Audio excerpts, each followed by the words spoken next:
we have to make a decision as ordinary working people that we must organize for a political, economic, and social alternative. It's actually Stalinism itself that has prevented so many people from drawing the same conclusions that Lenin drew. The limits of this planet are the limits also of capitalism. This is World to Win. Every Sunday, we broadcast with speakers from across the globe, bringing you the latest news and analysis on the fast-moving global events from a socialist perspective. We discuss pressing issues, highlight current events and active struggles, answer questions, and we bring the lessons of history to the present day. World to Win is hosted by the International Socialist Alternative, an organization made up of sections in more than 30 countries and existing on every continent. We don't just make this show. We're actively organizing in workplaces and communities every day. We're living in an era of one crisis tumbling right into the next, a deadly pandemic into a global depression. This is a far, far more serious crisis for their system than that. A global depression into potential climate chaos. Yet, at the same time, we're witnessing a momentous return of the labor movement, of workplace organizing, with more people getting up and getting involved every day. Tens of thousands of people are going out to protest every week. We need to rise to meet these new challenges. Tune in every Sunday to hear socialists from across the world talk about what's happening now and where to go next. Subscribe to the International Socialist Alternatives YouTube page and click the bell to get notified when we go live for a new episode. Like us on Facebook and follow us on Instagram because there's a lot to do and we have a world to win. When we fight! When we fight! When we fight! Solidarity!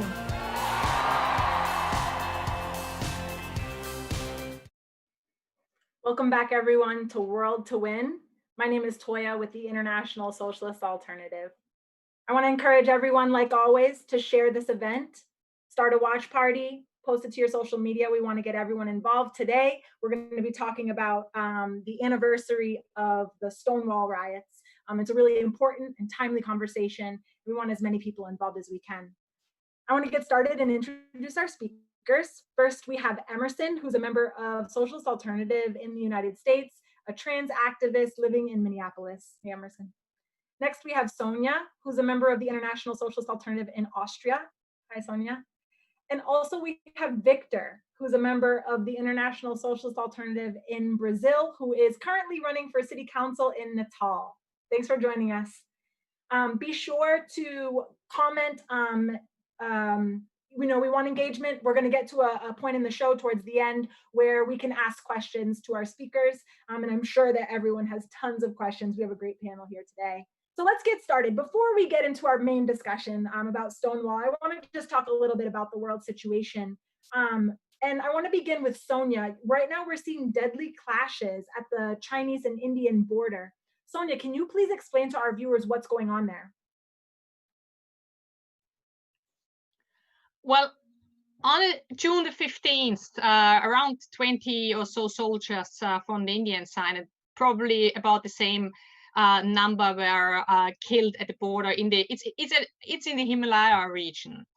And you've been asking what's going on. Well, some may know the film Wag the Dog, where a president creates a war to divert attention from a scandal.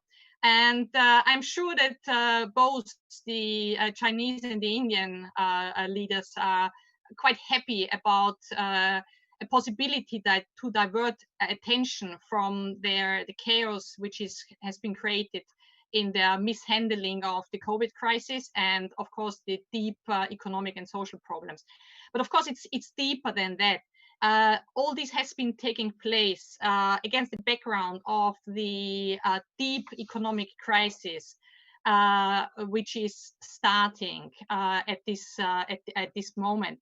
And what we see is increased inner imperialist tensions between different countries fighting for markets, fighting for resources. So it is India and China both that try to get a bigger piece of the cake.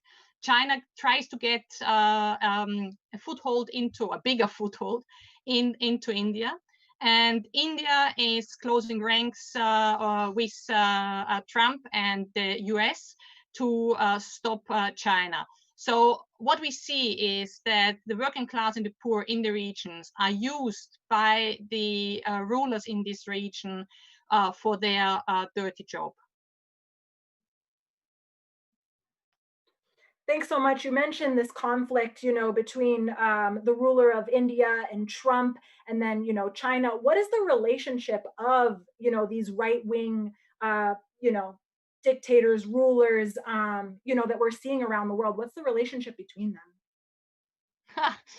Well, actually, I think the differences are probably smaller than the similarities, because they use similar measures to suppress people.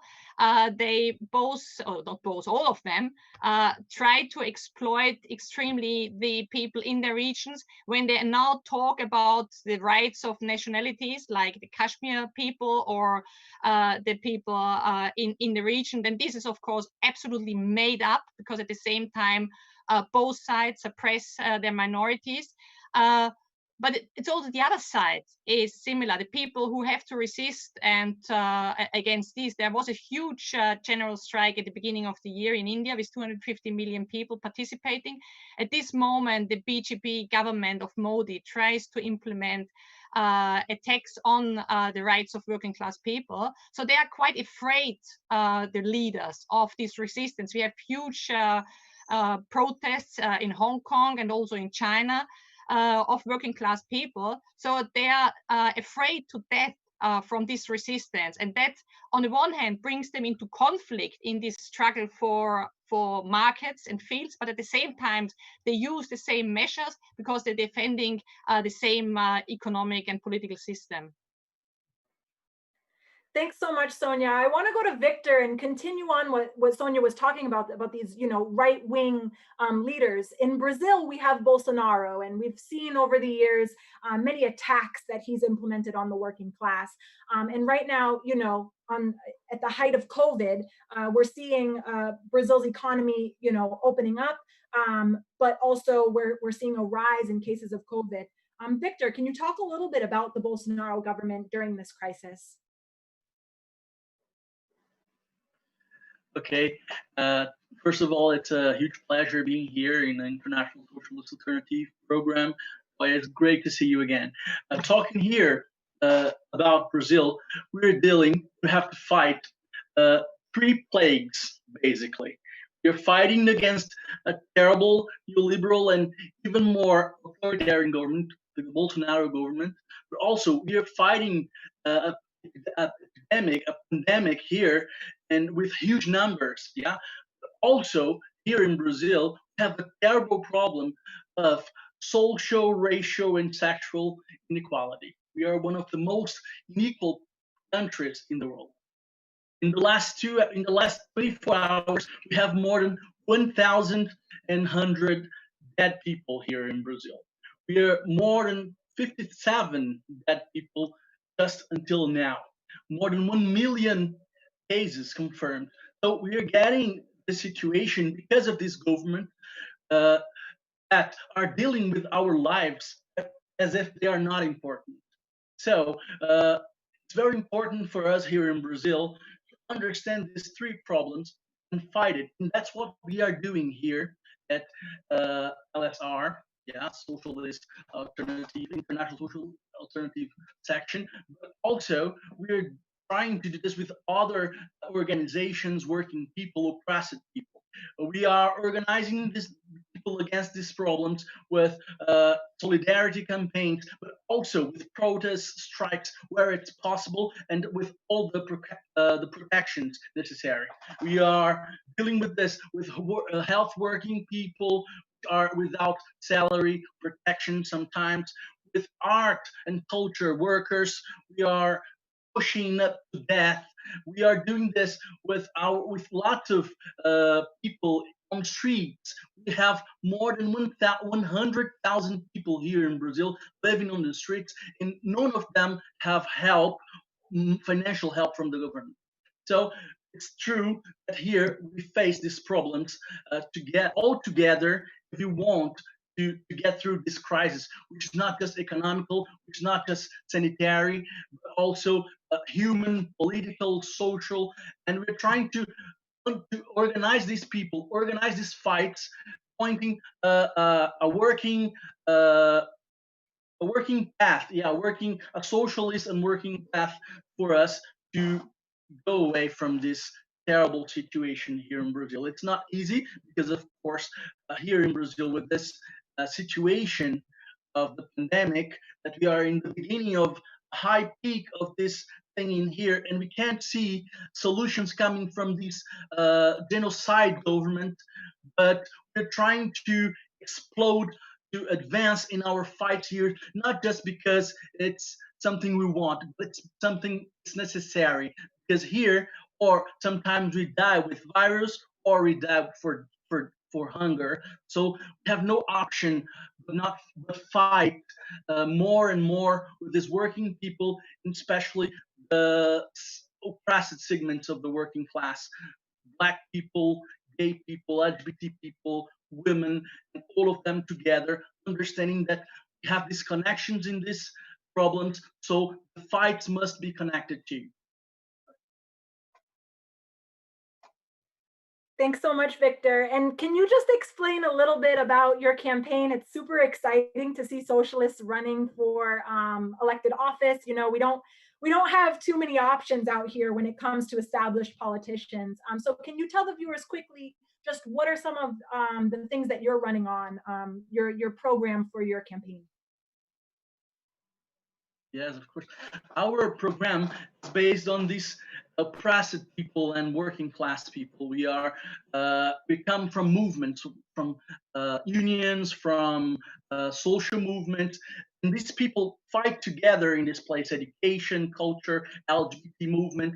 And we decided together we had to occupy this institutional politics too, which is not the most important way of fighting for us, but it's a very important, and we have hundreds and hundreds of people together here, trying not just to create proposals, but also talking to people, and at the same time fighting on the streets, on the working places and studies, and in their houses, because we're not just trying to do the same of the other politicians. We're trying to make institution of city council in like a place where we can explode the fight, we can talk about them, we can make them more wider in our city, but also in our country, and of course in the world.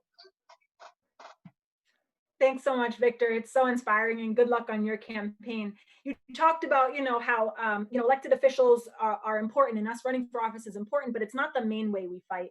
And we're seeing right now, we've talked a lot about it on this show for obvious reasons, but there is a, global uprising happening, against police brutality, the Black Lives Matter movement. And we have Emerson, who lives right in the heart of where it all started in Minneapolis. But I don't want to talk specifically about Minneapolis. Emerson, I want to know what your take is on Ahmaud Arbery, who was killed in Georgia. If people remember, he was the man that was jogging, and the 3 white supremacist vigilantes murdered him in the street. Supposedly there was a robbery in the neighborhood. We know that wasn't true. But just recently, those killers have been indicted. What do you see, Emerson, this meaning for the movement? Absolutely. Thank you, Toya, for having me. As you said, in the US, there have been mass protests erupting around police violence and racism in the wake of George Floyd's murder here in Minneapolis. And it's a continuation of the larger Black Lives Matter movement that's taking place here in the US, but also internationally. And it's brought attention back to a number of other deaths that have happened recently, in particular, the one you're talking about, Ahmaud Arbery, who was, as you said, shot and killed by 3 white vigilantes in his neighborhood while just going for a jog, which is an absolutely horrendous and disgusting display of racial violence. The 3 men who murdered Ahmaud Arbery as you said, have been indicted by a grand jury for felony murder. And I think that this is an important step forward for the movement to get some justice for Ahmaud Arbery. But I think it's also important for us to look at it in the timeline of how this case progressed. So Ahmaud Arbery was murdered back in February, and it took the police department weeks to arrest these three murderers, despite the fact that there was overwhelming evidence that this was a modern day lynching. They refused to go and pick up these men because of their connections with the police department. And it wasn't until weeks later that they were actually picked up. For a while, we didn't see anything from a trial.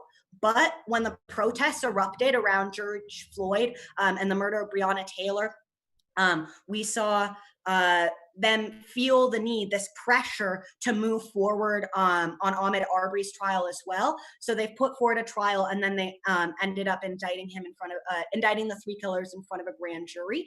And I think this points to the power of social movements. I think had it not been for these massive protests that we've been seeing erupting across the nation and across the globe right now, it's quite possible that the police and the courts could have continued to drag their feet on this case and not pressed it forward with the sense of urgency that they have right now, because there is this national and international spotlight on racist violence and on the system of capitalism which creates this racist violence that we see in our society. So I think that we should feel that this is a victory to see these three killers, being charged for the murder that they did. But I think it is just the beginning of how we pursue justice for Ahmaud Arbery and for all those who have been victims of racist violence, and that we need to continue our movement for Black lives in the streets and link it up to the crisis of capitalism, which has created this system of racism that tears apart our Black and Brown communities. Thanks, Emerson. And, we're going to talk a little bit later about some more victories that we've seen here in the US, but one that a lot of, young activists, socialists, people on the left, students are really excited about is AOC and Julia Salazar won their primary elections. And also we're seeing a lot of Black women be vetted, Democrats being vetted for a vice president run with Joe Biden. How do you think the elections are going to affect the Black Lives Matter movement? Yeah, I think that's a really great question, Toya. New York, as you said, just had their primaries, and actually a slew of Democratic Socialists of America candidates look like they're about to win, but we have confirmed that AOC and Salazar are reelected. And I think it just goes to show that in this moment, people want to vote for working class candidates who have a fighting approach to addressing racism and systems of oppression, and that the label of socialist actually isn't a deterrent for people. In some ways, it's an attraction because it separates them from the tired, old, ineffective Democratic Party establishment politicians who have done absolutely nothing to address the crisis of racism in their cities. So speaking of Democratic establishment candidates, Joe Biden, I think, is also feeling the pressure from the movement for Black lives. And, as you said, is in the process of vetting women of color for his running mate. And I think it's obviously a positive step to see a woman of color being a possibility as a VP in the US. But I think as far as Joe Biden goes, it feels like a cynical maneuver on his part, since his program continues to absolutely fail to address any racial justice issue. In just the past few weeks, he said that we need to give more money to the cops, which I think is absolutely ridiculous when we're seeing just how bloated those police budgets are. And he said, instead of shooting people in the chest, we should instead shoot them in the leg. I think this is a completely bankrupt approach to racial justice, and it doesn't even begin to touch on the ways in which he held up systemic racism for advocating for the crime bill. So I think we have to be sober about the woman of color that he's vetting. He's looking at politicians like Kamala Harris, who has an absolutely horrendous track record of criminalizing Black and Brown people, particularly youth. And I think at the end of the day, We should credit the movement for Black Lives that has forced Biden to feel like he needs to address the Black community. But we should also be clear that overtures with no substance behind them are not enough, right? And that we need to continue organizing in the streets for racial justice and fighting to elect candidates who actually stand with the movement. And I think a really great example of that is in Seattle. Socialist City Council member and member of Socialist Alternative and the ISA Council member Shama Salwant has been standing with the Black Lives Matter movement by calling for a 50% defunding of the police, an end to the use of any chemical weapons on protesters, the release of all protesters who have been jailed during the protests, and for the mayor who was responsible for gassing protesters and for allowing the police to run around and use racist behavior in our communities to step down. And I think that is what we should be looking for in politicians, not just some overture or platitude to the movement that has no real substance behind it. Thanks so much, Emerson. And I want to remind our viewers that Emerson is in Minneapolis. So if you want to know what's going on the ground, be sure to ask some questions in the comments and he will answer them for you. So we talked a lot about, the COVID crisis, the crisis, for Black and Brown people, these economies opening back up. As if there's not enough for us to worry about, we've got this looming food crisis above our heads. Sonja, can you speak a little bit about what's going on in regards to feeding our planet?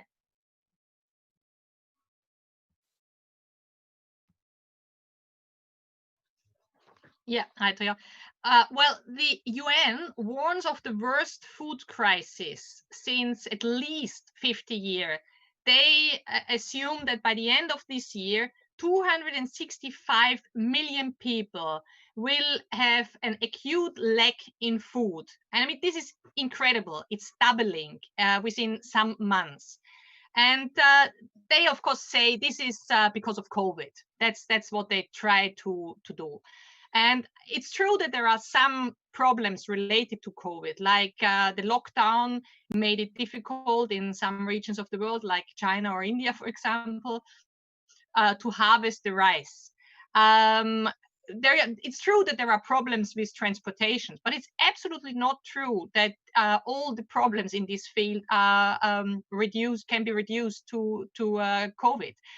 We have all the problems with climate change, which make it impossible in increasing parts of the world to produce food. And we have areas where things are grown, for example, for eco-friendly fuel instead of food.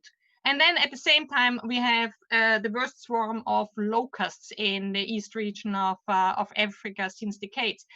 So, but let's make it very, very, very clear. It's not true that there is not enough food for all the people on the planet. This is a lie. And if they tell us that we are all in this together, then especially if you look to the question of food, it's again very obvious that this is a lie. We are not in this together. There are those who can afford food, and then there are an increasing number of people who cannot afford, including millions of children. And this is not reduced to the neo-colonial countries. There is the case in Britain where hundreds and thousands of kids need state money over the summer period to get at least one proper food per day. So this is made up by a system which is bound to profits. It's a handful of companies actually that are controlling not only the crops market, but also the whole food production. It's really literally a handful of companies controlling. It's 4 companies controlling 70% of the crops. So that's enormous. And if they then say, leave it to the market, like in Rwanda, for example, the Ministry for Food, they say, they were appealing to the market, please make sure that the prices are not rising. And of course, this does not work because it is a profit-driven society. So I think it's extremely important now to come forward with demand, to take the food production from the big companies into the hands of working class people, control and organize it democratically, climate friendly, with proper working conditions. Because at the same time where we have these horrible working conditions, we see the scandals, for example, in Germany with the meat packaging companies, which are COVID clusters, where migrant workers under slave conditions have been forced to work. So it's like a big mafia. So only if we take this into our own hands and organize it democratically, then we can solve the problem of COVID, but especially the question of hunger as well. Thanks, Sonja. I know a lot of young people, see the crisis that we have with food and think of doing, personal solutions. I'm going to grow my own vegetables to not participate in this. I'm going to give up eating meat. I won't buy avocados because of what's going on at the Mexican border. But when you say democratic control in socialist planning, does that mean that we all just grow our own food, or what is it exactly that you mean by, democratic control? Well, democratic control means that we decide together what, how, where things are grown, what is necessary, what do we really need. And a lot of food production is unnecessary because of transportation, for example. I mean, we know all these stupid examples of potatoes being grown in one part of the EU, then they are located to another part where they are washed and packed, and then they are brought back. And all these really stupid mismanagements, actually. So when working class people decide themselves how the production can be run, then these ineffective and often dangerous ways of producing things can be overcome.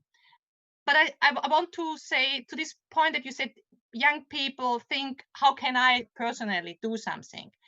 And I think there is nothing wrong, in growing tomatoes or whatever. It's not going to solve the problem. But what it shows that a society run by ourselves can work, because we often hear that a socialist society wouldn't work because they're not up to it, they are too lazy, too selfish or whatever. But these examples of people thinking, what can I do? What can I, sacrifice, actually? Like we have also heard in the climate discussion, where people were really willing to sacrifice, parts of their, nice things in life. This shows that a socialist society can really work, can really function, because it's our lives, our future, and we are the ones who really understand what is necessary and can change the world. Thanks, Sonja. That's really inspirational, and I guess I need to get on that tomato garden that I've been procrastinating on. Next, we're going to talk about today, why it's significant. But before we begin, I want to show a quick video. The Trump administration legitimized transphobia and pose a true danger to our community. These attacks are audacious, but they are rooted in fear of us, and that is going to come back to bite them. The question now is, how do we fight back? And this is where we must be clear that we are fighting not just for visibility, but for the change that our community and all working and oppressed people desperately need. We need Medicare for all, for safe and gender-affirming treatment and surgeries. We need queer-oriented, affordable housing to address the crisis of trans youth homelessness. And we need to fight for a living wage for all. Our trans family goes beyond identity. As a trans community, we are unique in that our struggle is tied up with the wider struggle of all working people. The fight facing the women's movement is fundamentally the same fight facing us. We are in a battle for our autonomy, for a right to choose what we do with our own lives and our own bodies. These are joint struggles with a common enemy, the system of capitalism that perpetuates gender oppression, attacks our personhood, and threatens our safety. What we are building begins here, but it does not end here. And I look forward to fighting with you all for the revolutionary change that we need. Thank you.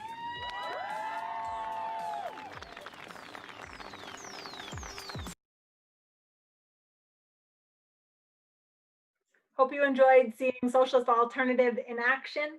I want to go to Emerson to talk about the anniversary of the Stonewall riot. Emerson, can you explain to our viewers what happened? Absolutely. I'm sure that many people have heard the phrase, the first Pride was a riot. And what is being referenced are the Stonewall riots, which took place at the Stonewall Inn, which was a gay bar in Greenwich Village back in New York in 1969. And I think there's actually a lot of parallels to the conditions that created the Stonewall riots and the Black Lives Matter movement today. These protests began as a response to the police violence that these communities face, but were linked to a larger form of oppression created by capitalism that the police were tasked with defending. So during this time in the 1960s and other places in the world still today, queer and trans people were being constantly harassed, arrested, and beaten by the police, just simply for being queer and trans. And on June 28th, 1969, in the early morning, the police did a raid of the Stonewall Inn and started aggressively rounding up the patrons and employees, and in particular the trans patrons, because at that point in New York, it was basically criminalized to be trans if you were wearing clothing that they assumed did not match your assigned gender. They could take you into a bathroom and check your genitalia and then arrest you if it didn't match, which is a really horrendous and dehumanizing way to criminalize trans people.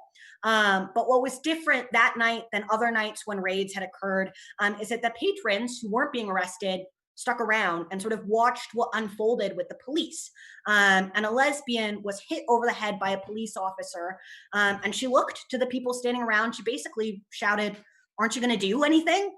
And that is when Marsha P. Johnson, a Black trans woman, an activist, threw a brick, and that started a riot that lasted for 6 days against the police and the repression that the queer and trans community was facing. And out of these riots, we got how we celebrate Pride today, as well as leaders in our movement like Marsha P. Johnson and Sylvia Rivera, who helped to bring the struggle of trans and queer liberation into the public eye and started the first really fighting organizations for queer and trans people, like Street Transvestite Action Revolutionaries. So today, when we celebrate Pride at the end of June, we're doing so to commemorate the legacy of the Stonewall riots and their contribution to the movement of liberation for queer and trans people. Thanks so much, Emerson. Is anyone participating in Pride marches this weekend? If you are, let us know what city you're in, and how big the marches are and what people are saying. As Emerson mentioned, it was a trans woman, a trans Black woman, who threw the first brick. Victor, we're seeing here in the U.S. and I'm sure around the world the idea that we can't just say Black Lives Matter. We need to say that all Black lives matter. Can you talk a little bit about the connection to Black and queer liberation? We are talking in these two situations about two important working class segments, oppressed day by day, not just by state and people, but by the system itself. So when we talk about the liberation of the working class, we're talking especially about the liberation of the oppressed people in the working class. So these fights are together because these people, Black people, LGBT people, women, are in the worst jobs, are the principal or the main people. We are in hunger. Who are working in call centers even during this pandemic without job conditions, without protection. These people are sometimes on the streets, living on the streets, as we cannot talk about living if we're talking about streets. So these people are suffering the main consequence of this system during the pandemic, but before the pandemic too. For example, here in Brazil, we have rates of 12 or 13% of people, of unemployed people. When we talk about LGBT and Black people, we get about 20% of these people without occupations, without jobs, and without money to live. So we're talking about people that are like come on, I can't take it as more. I have to fight because this is the only option. If we talk specifically about LGBT people, we also should have started explosions like Black people are doing all around the world. Because, for example, in the US these days, we lost Dominique, a trans woman. Here in Brazil, we lost Fernanda, a trans woman too. We lost Gabriel and Demetriel here in Brazil in May 17th, the day we fight against homophobia and transphobia. They were killed, and the other one was suicide. We lost this week Sarah, an Egyptian woman, a lesbian Egyptian woman who committed suicide because she couldn't take the system anymore. So we're losing our brothers and sisters day by day because they are oppressed and explored by the systems. So these fights are connected because our lives and sufferings are connected. So we cannot deal with this like separate fights, like separate people. We are working people with different oppressions, of course, but we suffer and we fight. So if we want to stop our suffering, we have to fight together. We have to understand the problem is not just our specific problems, specific oppressions, but the whole system who needs us to be oppressed. So in this oppression, by oppression, we accept the worst jobs, we accept to live on the streets, because or we do this or we die, or we do this or we die by hunger or without jobs. So if we want to deal, if we want to fight against homophobia and transphobia, we have to understand these connections, which are really basic. They are obvious sometimes, but for some people they are not. For us, socialist and revolutionary people, we have to understand that these fights are fights for the working class, not just specific fights, but complete fights that every LGBT Black people and not LGBT or not Black people have to be together on the streets, on the working places, fighting for our lives. As one of the Marsha, or I don't remember if it was Marsha or a trans visual artist called Mika Bazan told once, and I really like this sentence. He said, I think, in a picture he made of Marsha, that we don't accept, we don't want no pride for some of us without liberation for all of us. So that's why we fight together. That's why we have to understand we need to fight together against capitalism and trying to, in this process, facing the oppressions, try to build with our hands, sufferings, but also with our colors, a new world that's not possible, but necessary. Thanks so much, Victor. That is really a great quote. I'm glad that you mentioned it here today. I want to go to Emerson quickly. If you could just explain what happened recently in the US with the Supreme Court hearing. The Supreme Court oftentimes is used as a reason to vote for the Democrats or lesser evilism, but sometimes they do pass things that help the working class. So can you talk about the victory that we saw for the LGBT community this past week? Yeah, I can talk a little bit about that. The Supreme Court ruled that employers cannot fire someone based on their sexuality or gender, which will strengthen protections for queer and trans workers, which is really positive. I think we should absolutely celebrate this as a victory and as a result of the continued fight on the ground that has put pressure on the political establishment and things like the Supreme Court to grant rulings like this. But I think it's also important to look at this ruling in the broader context.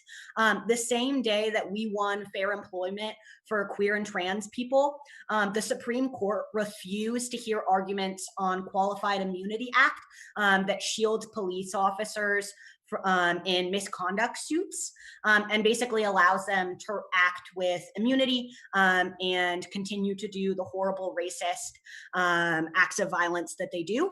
And this seemed, in my opinion, like a conscious decision by the Supreme Court to give a concession around queer and trans rights as a way to paper over their unwillingness to hold killer cops accountable. So as Victor was saying, I think that we as trans and queer people have a responsibility to celebrate our victory, but also to not let it be used to distract from the racial injustices we have in this country, and that we need to make absolutely clear as queer and trans people that we are going to fight to challenge qualified immunity, because the fight against police brutality and racism is part of the fight for queer and trans liberation, just as that quote that Victor gave exemplified. Thanks so much, Emerson. And the last question, on this section is for Sonja. Sonja, we're socialists here. So can you talk about the role of socialism in the fight for queer liberation? I think we have to go down to the roots. What is the reason for the suppression of people? And this is the one thing is divide and rule. I mean, we have heard about this before. But the other thing is that capitalism needs the unpaid reproduction work of especially women, and therefore they desperately need to stick to this traditional, as they call it, construct of a family. And this is because they reduce human beings to our role in the production process, which is de facto dehumanizing us, which means not giving us the right to live as we want to live. So I think the struggle for queer rights is part of the struggle for working class rights. It cannot be separated if it wants to be victorious. And if you look for the successful struggles where minors have been supporting queer rights, not only in Britain, but also in Poland, where you probably wouldn't think about it, where the highest support for the referendum in Ireland was in working class areas, then this shows that these struggles cannot be separated. It's not two different things, but it's so important that socialists are part of this struggle and do not leave it to some corporations or so that try to color and pink themselves also, but we really have to take it up, this struggle, because only then I think it can be really victorious. Thanks so much, Sonja. This was a great discussion. Victor wore the perfect shirt for this discussion, and it's great to see the anniversary of Stonewall being, oh yeah, there it is, Victor, nice. And I see your city on there too. It's great to internationalize this struggle. So I want to go now to our questions and comments from our viewers. And I want to start with Emerson. So Emerson, Yara always asks some of the best questions on our show. So I want to start with her today. She said, obviously, in the past few decades, there's been major progress in terms of the rights of LGBTQ people, thanks to mass movements around the world. She asks, is it enough to break the glass ceiling and see LGBTQ people in politics and as CEOs and managers? Is what we need representation in the media? What are your thoughts on that? I think that's a really excellent question, and I would absolutely agree that we have seen massive improvements in the lives of LGBTQ people around the globe, and it has absolutely been as a result of the social struggles that have fought and won those victories. I will admit, I love watching shows like Pose. I love that Janet Mock is a person that I can look to as a leader, as a young trans person. But I don't think that representation alone is enough, right? Because far too often that's used as a way for the political establishment to say, look, you have, you're self-represented on TV shows. We have a CEO that's trans. You've won, you've done it. One of you has achieved something good in life. So now all of you must be happy about that. And I don't think that that is the correct approach to be taken. I think that when we are looking for people to be in elected office, who are members of the queer or trans community. We want them to advocate for us. And too often they get co-opted into the political establishment, and they no longer fight for the demands that represent working class queer and trans people. And it's the same sort of thing with corporations. If a trans person becomes a CEO of a company, their responsibility becomes the profit margin, not for fighting for queer and trans people anymore. So I think that it's not just about having representation in, the echelons of corporations or in, some removed Congress position. It's about having real fighters on the ground who are going to represent us, which is why I'm so excited to see people like Victor for running for office, who is using his campaign as a way to build the movement, not just pretend to be a face for it or speak for it, but actually bring those voices into City Hall with him and fight alongside him. Thanks so much, Emerson. Now I want to go to Victor. We had a question from Mike in Philly, and Mike was asking if you could talk a little bit more about Marielle Franco.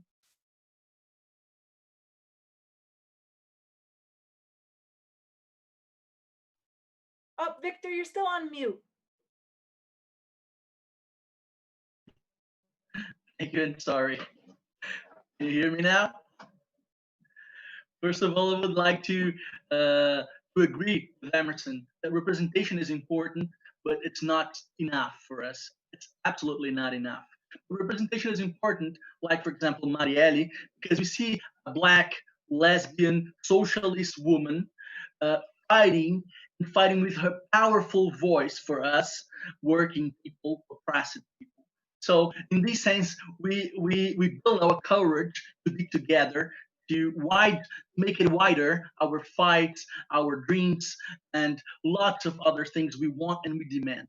Talking about this kind of thing, not just about Marielle, but also this week I've seen, and I think you maybe have seen, the actress Dominique Jackson from the series Emerson was talking, Pose, and she said something like, respect, we don't ask for, we demand it, we take it from people. So that's how Marielle used it to act. So that's why she's like this force for our fight here in Brazil, because she was everything together. She was a Black woman, a lesbian, a mother, a politician, a socialist, and that's why we see our souls, our fights in Marielle, and that's why we're still fighting for her. And her fight is not just about justice. It's about justice. It's also about justice, but it's about everything who made it, who killed her. The system, the government, especially the government Bolsonaro. We still don't know who has asked Marielle to be killed, but we are fighting for this together. While we are fighting against Bolsonaro's government, while we are fighting against the system, while we are fighting for respect and visibility and representation. So Marielle is like this force. We make it alive because it's about our lives. So we are still fighting every week, every day for justice for her, but also because if she was killed as a politician, as a woman who had this powerful voice, not just because she was in the city council, but because she demanded respect. She has to use it to take it from people. And if she was killed, even though if we don't fight for her, probably we won't have this, we could have this kind of killing, this kind of oppression with lots of other people, as we still have here in Brazil. Yeah, we are one of the countries which most kill Black people, most kill LGBT. So that's why Marielle's fight is still so important for us. So Marielle presente. Thank you, Victor, for going into that. And I encourage people, if you're interested to read more about what happened with Marielle, check out the International Socialist Alternatives website, and also LSR, Liberty, Socialism, and Revolution, in Portuguese, of course. I won't attempt to say it. Check out the website and take a look to see our analysis on the situation.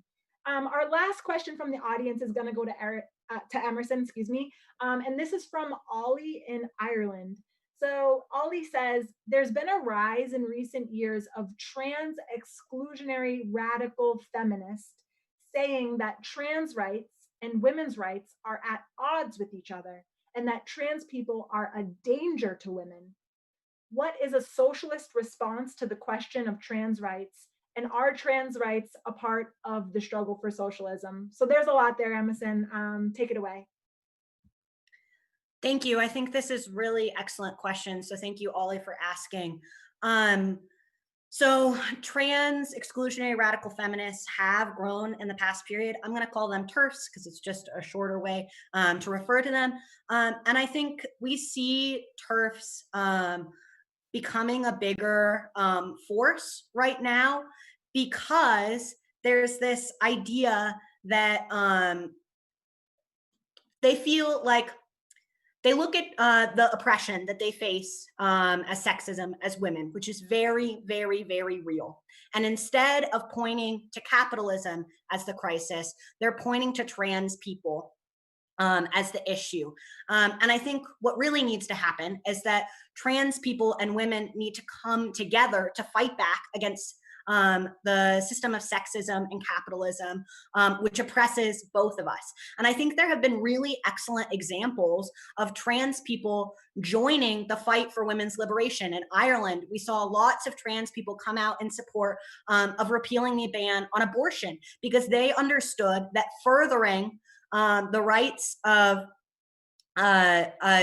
women would be positive for the struggle for trans rights as well, because they're connected in the larger struggle against sexism that trans people face.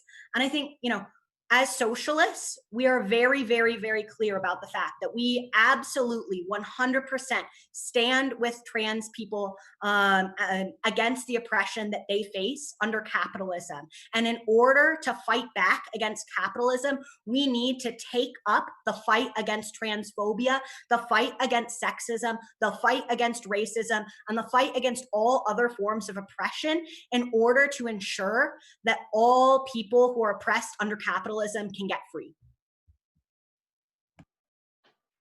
Thank you so much, Emerson.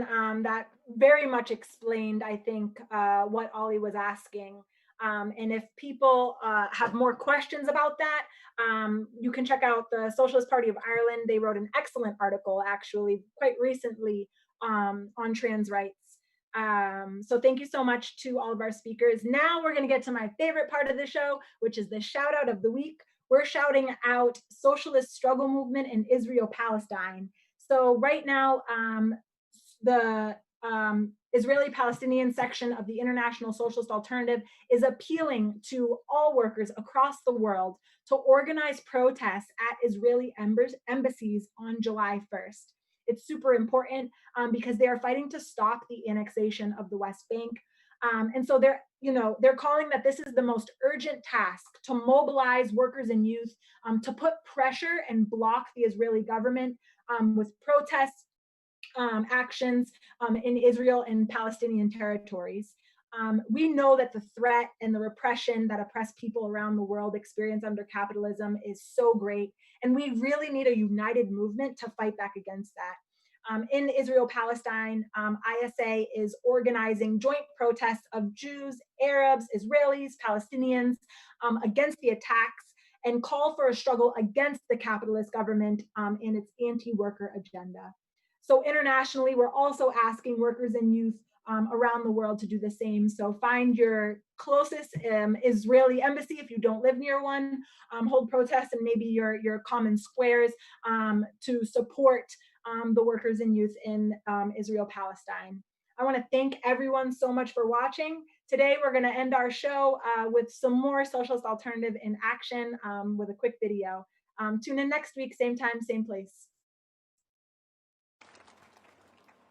Put your fists up in the air and say it with me, because I feel the spirit of Fred Hampton washing all over us. That I am a revolutionary. I am a revolutionary. I am a revolutionary. Thank you, y'all. Let's take these goddamn streets.